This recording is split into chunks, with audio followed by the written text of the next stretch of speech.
है जो अपने कॉलेज में बहुत ही अच्छा रॉक क्लाइंबर था, लेकिन फिर बाद में उसे कोई भी अच्छी नौकरी नहीं मिली, जिस वजह से उसके परिवार में उसकी कोई खास अच्छी इज्जत नहीं थी।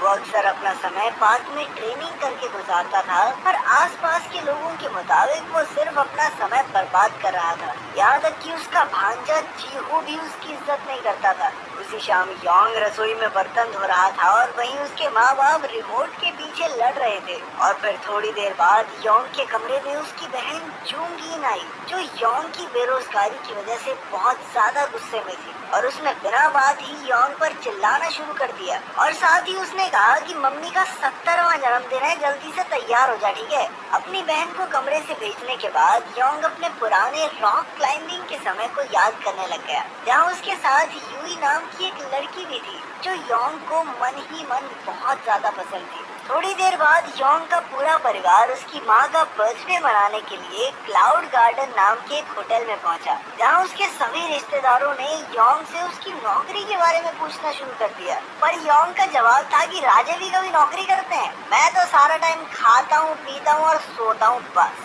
पार्टी के दौरान अचानक से योंग की नजर यूई पर पड़ी, जो उसी होटल में काम करती थी, जिसके बाद वो दोनों बातें करने के लिए बाहर चले गए, जिस पर यूई ने उसे बताया कि वो इस होटल की असिस्टेंट मैनेजर है। लेकिन फिर जब इसके बाद बात निकल के आई कि योंग क्या करता है, तो उसने अपनी काबिलियत की झूठी कहानियां बना दी। उसने कहा कि मैं तो एक बहुत बड़ी कंपनी का डायरेक्टर हूँ, लेकिन यूई को उसकी इस बात पर विश्वास नहीं हुआ। खैर फिर योंग ने उसे उनकी पिछली मुलाकात के बारे में याद दिलाया, जहाँ योंग ने उससे डेट पर चलने के लिए पूछा था, जिसके लिए यूई ने साफ इनकार कर दिया था। अब योंग इतरा कर कहने लगा कि दिल तोड़ दिया, मुझे छोड़ दिया, कोई बात नहीं, मेरी जिंदगी माइंड ब्लोइंग चल रही है, मुझे कोई प्रॉब्लम नहीं है तेरे आने जाने से। लेकिन यूई को उसकी इस बात पर भी भरोसा नहीं हुआ। होटल में पार्टी अभी भी चल रही थी और योंग को जबरदस्ती अपने रिश्तेदारों से मिलना पड़ रहा था। उसी वक्त शहर की सड़कों पर एक ट्रक कई सारे टैंक्स लेकर चल रहा था, और तभी अचानक से ड्राइवर ने उस ट्रक से उतरकर कई सारे वॉल्व्स को खोल दिया, जिसके बाद एक गैस बड़ी तेजी से टैंक से बाहर निकलने लग गई, और फिर देखते ही देखते वो पूरे शहर में फैल गई। थोड़ी ही देर बाद सभी लोग समझ गए कि ये गैस कोई आम गैस नहीं, बल्कि बहुत ज्यादा खतरनाक है, क्योंकि इसके नजदीक आने वाले लोग जमीन पर गिर रहे थे। और फिर थोड़ी ही देर में पूरे शहर में अफरा तफरी मच गई। उधर क्लाउड गार्डन में भी पार्टी खत्म हो गई थी, जिसके बाद योंग के सभी रिश्तेदारों ने बचा हुआ खाना पैक करना शुरू कर दिया, और उनकी यह हरकत देखकर योंग को बहुत ज्यादा शर्म आ रही थी। तब तक यूई को भी अपने दोस्तों की मदद से योंग की सच्चाई के बारे में पता चल गया था, पर तभी अचानक से एक गैस सिलेंडर शीशे को तोड़ते हुए होटल से बाहर आया, जिसे देखते ही सभी लोग बाहर की तरफ भागे। पर फिर जैसे ही उन्होंने बाहर की हालत देखी तो वो समझ गए कि भाई अंदर ही ठीक थे हम तो। जिसके बाद वो सभी तुरंत ही वापस होटल की तरफ भागे, पर तभी योंग के भतीजे जीहो ने उसे अपनी माँ के बारे में बताया, जो इस वक्त एक गाड़ी के अंदर थी। योंग ने तुरंत अपनी बहन को होटल में वापस आने को कहा, पर जैसे ही जूंगिन गाड़ी से बाहर निकली तो गैस ने उसे चारों तरफ से घेर लिया। जिसके बाद योंग अपनी बहन को उठाकर होटल में ले आया, पर अब जूंगिन को सांस लेने में बहुत ज्यादा तकलीफ हो रही थी, और साथ ही उसके पूरे शरीर पर जलने के निशान आ गए थे। उधर जैसे ही यूई और योंग ने खिड़की की तरफ देखा तो वो समझ गए कि गैस धीरे धीरे ऊपर की तरफ बढ़ रही थी। इसलिए योंग ने सभी लोगों को छत पर जाने को कहा, लेकिन शुरुआत में किसी को भी उसकी बात पर यकीन नहीं था। पर तभी उन सबके फोन में एक मैसेज आया, जिसमें उन्हें छत पर चढ़ने के लिए कहा गया था। जिसके बाद सभी लोग होटल की छत की तरफ भागने लगे, पर वहां पहुंचकर उन्होंने देखा कि छत का दरवाजा तो बंद है और उसकी चाबी रखी है पहले फ्लोर पे, और फर्स्ट फ्लोर तो अब पूरी तरह गैस से भर चुका था। तभी यूई ने कहा कि दरवाजे की दूसरी चाबी भी होगी भाई, जाकर सभी कमरों में ढूंढो, कहीं ना कहीं तो मिल ही जाएगी। और इसी तरह चाबी ढूंढते हुए कमरे में उनकी नजर न्यूज चैनल पर पड़ी, जहां से उन्हें पता चला कि ये गैस बहुत ही ज्यादा खतरनाक है और अभी तक किसी के पास भी इसका कोई इलाज नहीं था। और वहीं एक अच्छे मास्क का इस्तेमाल करके 15 मिनट के लिए खुद को बचाया जा सकता है। दूसरी तरफ सरकार ज्यादा से ज्यादा लोगों को बचाने के लिए हेलीकॉप्टर की मदद से रेस्क्यू ऑपरेशन चला रही थी। न्यूज सुनते ही सभी लोग चाबी के साथ साथ मास्क भी ढूंढने लगे, पर तभी योंग को आइडिया आया कि वो लोग छत के दरवाजे को बाहर से भी तो खोल सकते हैं। यहाँ तक पहुँचने के लिए वो अपनी रॉक क्लाइंबिंग की काबिलियत का इस्तेमाल कर सकता था, और इस सब के लिए उसने यूई को एक रस्सी का इंतजाम करने को कहा, जिसके बाद उसने खिड़की के शीशे को तोड़ा, पर तभी उसके रिश्तेदार भी वहाँ पहुँच गए। उन्होंने उसे रोकने की काफी कोशिश की, लेकिन योंग ने बिना किसी की सुने सामने वाली बिल्डिंग पर छलांग लगा दी। अब तक यूई समझ गई थी कि योंग किसी की नहीं सुनने वाला, और इसीलिए उसने अपना रॉक क्लाइंबिंग का सामान योंग को पकड़ा दिया, जिसके बाद वो धीरे धीरे अपनी मंजिल की तरफ बढ़ता रहा, जहाँ एक और उसके सारे रिश्तेदार काफी ज्यादा डरे हुए थे, पर वहीं उसका एक भाई उसकी इस बहादुरी का लाइव टेलीकास्ट कर रहा था।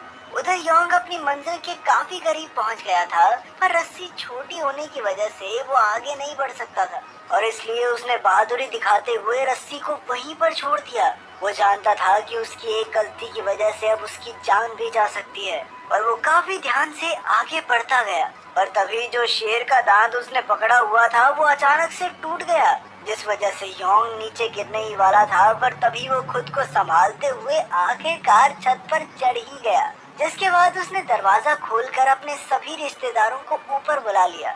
अब उनका काम था हेलीकॉप्टर का ध्यान अपनी तरफ खींचना, पर उनकी लाख कोशिशों के बाद भी पायलट की नजर उन पर नहीं पड़ी। तभी यूई को एक आइडिया आया, और उसने सभी को अपने फोन की लाइट निकालकर आसमान की तरफ मदद का इशारा करने को कहा। दूसरी तरफ पुलिस ने इस गैस को छोड़ने वाले आदमी को पकड़ लिया था। असल में वो आदमी एक बायोटेक कंपनी का डायरेक्टर था, और कंपनी से निकाले जाने के बाद उसने अपना बदला लेने के लिए इस गैस को शहर में छोड़ा था। काफी कोशिशों के बाद भी अब तक किसी भी पायलट का ध्यान उनकी तरफ नहीं पहुंचा था, जिसके बाद उन्होंने अपने प्लान को बदलते हुए लाउड स्पीकर से मदद मांगना शुरू कर दिया, लेकिन इसका भी कोई खास फायदा नहीं हुआ। पर तभी यूई को एक नया आइडिया आया, और उसने होटल के एड बोर्ड्स को ऑन ऑफ करके पायलट्स का ध्यान खींचने की कोशिश की। आखिरकार पायलट्स की नजर उनके ऊपर पड़ ही गई, जिसके बाद एक हेलीकॉप्टर ने होटल की छत के ऊपर एक रेस्क्यू केज भेजा। जल्द ही सभी लोगों ने एक एक करके उस पर चढ़ना शुरू कर दिया, लेकिन जब तक योंग और यूई की बारी आई तब तक वो केज ओवरलोड हो चुका था। योंग ने यूई की तरफ इशारा करते हुए कहा कि अरे भाई इसको तो ले जाओ, लेकिन रेस्क्यूअर ने कहा कि अब उनके पास लिमिट फुल हो चुकी है, जिसका सीधा मतलब ये था कि अब उन दोनों को वहीं खड़े होकर अगले हेलीकॉप्टर का इंतजार करना होगा। पर थोड़ी देर बाद ही वो दोनों समझ गए कि वो यहाँ रहकर तो जिंदा नहीं बच पाएंगे, इसलिए उन्होंने वहाँ से निकलने का फैसला किया। इसके लिए सबसे पहले उन्होंने जरूरत का सामान उठाया, और फिर अपने आप को पूरी तरह से ढककर वो होटल से निकलकर एक स्पोर्ट्स कॉम्प्लेक्स में पहुंच गए, जहां कुछ मिनटों के लिए आराम करने के बाद उन्होंने कुछ डंबल्स को एक रस्सी से बांधकर दूसरी बिल्डिंग की छत पर फेंक दिया। इसकी मदद से वो अपने लिए एक रास्ता बनाना चाहते थे, जिसके बाद यूई ने बहुत ही हौसले के साथ कहा कि पहले मैं जाऊंगी। यूई के हल्के वजन के बावजूद भी वो डंबल उसका भार नहीं उठा पा रहा था, और बीच रास्ते में ही वो नीचे गिरने वाली थी, लेकिन फिर भी जैसे तैसे वो दूसरी तरफ पहुंच ही गई। लेकिन फिर जैसे ही योंग उस रस्सी को पार करने लगा, तभी गैस सामने वाली इमारत की छत तक भी पहुंच गई। इसलिए योंग ने यूई से तुरंत छुप जाने को कहा, जिसके बाद वो खुद वापस जाकर मास्क पहन के आया, और फिर एक और डंबल की मदद से वो किसी तरह उस रस्सी को पार करने में कामयाब रहा। उधर अस्पताल में सभी पीड़ित लोगों का इलाज शुरू हो गया था, और अब तक सरकार को ये भी पता लग गया था कि उस गैस को तो सिर्फ साधारण पानी की मदद से रोका जा सकता है, लेकिन गैस अब तक इतनी ज्यादा फैल चुकी थी कि उसे खत्म करने के लिए काफी ज्यादा समय लगने वाला था। उधर योंग के पिता जैंग अपने बेटे के लिए बहुत ज्यादा परेशान थे, और इसलिए उन्होंने शहर में वापस जाकर उसे ढूंढने का फैसला किया, जिसके बाद वो अपने कुछ साथियों के साथ शहर के बाहर तक आ पहुंचे, जहां उनकी नजर कुछ आदमियों पर पड़ी जो शहर में ड्रोन्स की मदद से लोगों को ढूंढ रहे थे। जैंग ने तुरंत ही कुछ पैसे देकर उन आदमियों से कहा कि मेरे बेटे को ढूंढो। उधर योंग और यूई एक दूसरी बिल्डिंग की छत पर पहुंच गए थे, जहां यूई की नजर कुछ लोगों के पोस्टर्स पर पड़ी और उसने इनका इस्तेमाल करके छत पर एक ऐसा इल्यूजन क्रिएट करने की कोशिश की कि मानो वहां बहुत सारे लोग फंसे हुए हैं, क्योंकि वो जानती थी कि भाई हेलीकॉप्टर सबसे पहले 2 लोगों की बजाय बहुत सारे लोगों की भीड़ की मदद करने जाएगा। पर तभी उनकी नजर सामने वाली इमारत में फंसे कई सारे बच्चों पर पड़ी और उन्होंने उन बच्चों की मदद करने का फैसला किया। खैर उसी वक्त एक हेलीकॉप्टर उन दोनों की मदद करने के लिए वहां पहुंच भी गया, पर उन्होंने उन पोस्टर्स को जमीन पर लेटाकर पायलट के लिए सामने वाली बिल्डिंग की तरफ इशारा किया और खुशकिस्मती से वो पायलट उनकी बात आसानी से समझ भी गया। वो दोनों अब दोबारा से अपनी बारी का इंतजार कर रहे थे, पर तभी पास ही में एक गैस स्टेशन में धमाका हो गया, जिस वजह से अब वो गैस उनकी तरफ तेजी से बढ़ रही थी और अब उनके पास किसी और ऊंची बिल्डिंग में जाने के अलावा कोई चारा नहीं था। दूसरी इमारत की तरफ भागते हुए उनकी नजर एक ड्रोन पर पड़ी और ये ड्रोन वही था जो उसके बाप जैंग ने भेजा था। अपने बेटे को जिंदा देखकर उन्होंने तुरंत ही पुलिस को अपने बेटे को बचाने के लिए कहा, जिसके बाद उस ड्रोन ने लगातार यूई और योंग का पीछा करना शुरू कर दिया और साथ ही उनकी ये वीडियो पूरे देश में लाइव चल रही थी, जहाँ सभी लोग यूई और योंग को खतरों से खेलते हुए देख रहे थे। थोड़ी देर बाद वो एक इमारत पर सांस लेने के लिए रुके, पर तभी उस ड्रोन की बैटरी खत्म हो गई, जिस वजह से वो बंद पड़ गया। उधर अपने बेटे को इतनी खतरनाक मुसीबत में देखकर योंग की माँ तो बेहोशी हो गई, पर तभी थोड़ी देर बाद कई सारे ड्रोन्स योंग और यूई के पास पहुंच गए और तभी योंग को एक आइडिया आया। उसने एक ड्रोन को अपने पास बुलाकर उस पर एक रस्सी बांध दी, जिसके बाद उसने ड्रोन को उस रस्सी को ले जाकर सामने वाली इमारत की पाइप में फंसाने को कहा, ताकि वो लोग उस रस्सी की मदद से आगे बढ़ सकें।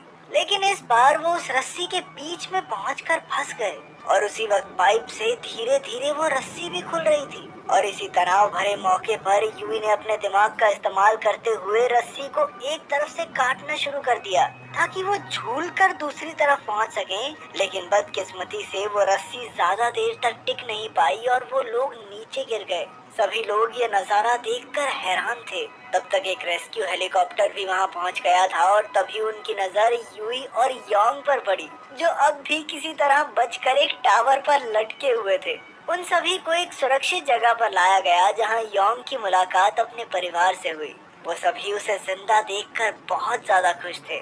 उधर यूई के मैनेजर ने भी उसकी चिंता करने का ड्रामा करना शुरू कर दिया, लेकिन यूई उसकी सच्चाई जानती थी। थोड़ी देर बाद योंग यूई को उसका क्लाइंबिंग हुक वापस देने के लिए आया, पर यूई का कहना था कि यार मैं बहुत थक चुकी हूँ, अब ये भारी भरकम चीजें नहीं उठा सकती, इसलिए वो उस हुक को उससे फिर कभी ले लेगी। योंग को पहले तो उसकी बात समझ